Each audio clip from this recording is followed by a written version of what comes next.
আসসালামু আলাইকুম। আমার নাম ইমন মাহমুদ। এখন আমি প্রোক্রাস্টিনেট সম্পর্কে বলতে চাচ্ছি। আমরা প্রোক্রাস্টিনেট সম্পর্কে বাংলায় যা জানি সেটা হচ্ছে গড়িমসি করা। এটাকে আমরা বাংলায় গড়িমসি বলতে পারি, যেটাকে ঢিলামি বলে।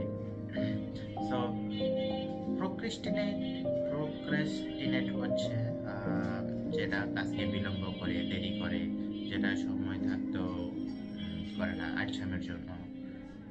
যে কাজ আমরা সময় থাকতেও করি না, লেট করে করি, বা দেখা গেছে কর্মস্থগিত করা, কর্ম বিরতি দেওয়া, এগুলো আমরা বিভিন্ন ধরনের কাজ করে থাকি।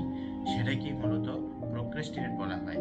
আর একটা প্রোক্রাস্টিনেট কাজ যখন আমরা করতে চাই, সেটা আমাদের অনেক পিছিয়ে যায়, ঢিলামি হয়, দেরি হয়ে যায়। সেটাকেই আমরা কিভাবে সময় মতো সঠিক মতো করা যায় সেটাই আমরা বলবো আর কি। সো এটার সুবিধাগুলো বের করার চেষ্টা করব।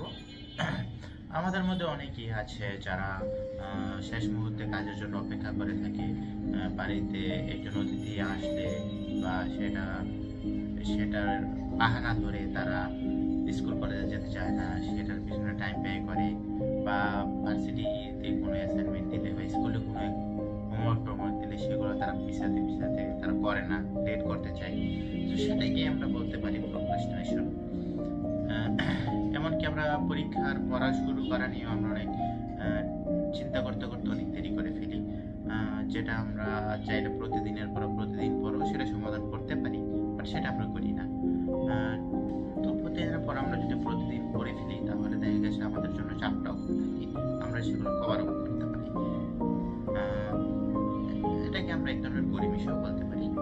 এবং আজকের কাজ আমরা আগামীকাল করবো বলে সেটাকে অনেক পিছিয়ে ফেলি, সেটা আমাদের জন্য অনেক লেট হয়ে যায় এবং সেটাই আমাদের জীবনকে আরো পিছিয়ে ফেলে। এটাকে এক ধরনের মানসিক সমস্যা বলা যায়।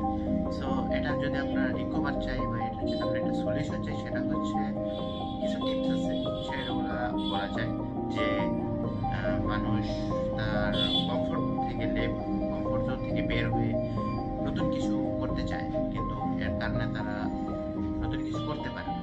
আমাদের প্রোক্রাস্টিনেটটা বেড়ে গিয়েছে মূলত মোবাইল, ইউটিউব এবং কম্পিউটার এসব চালানোর জন্যই আমরা আমাদের কাজগুলো ঠিকভাবে করতে পারি না, এবং এগুলোর জন্য আমাদের ঢিলামি হয়।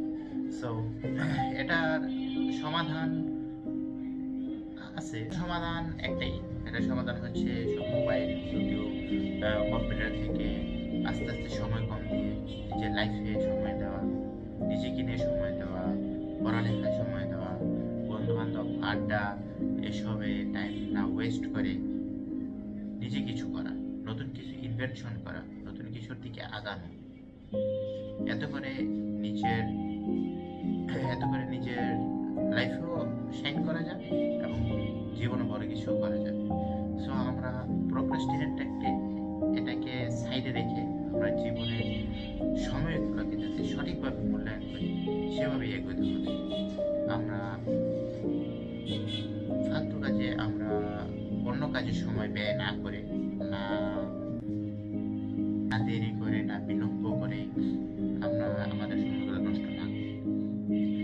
সো এটাই ছিল আমার সামান্য মোটিভেশন, এই আমার প্রোক্রাস্টিনেটিভ সম্পর্কে আইডিয়া।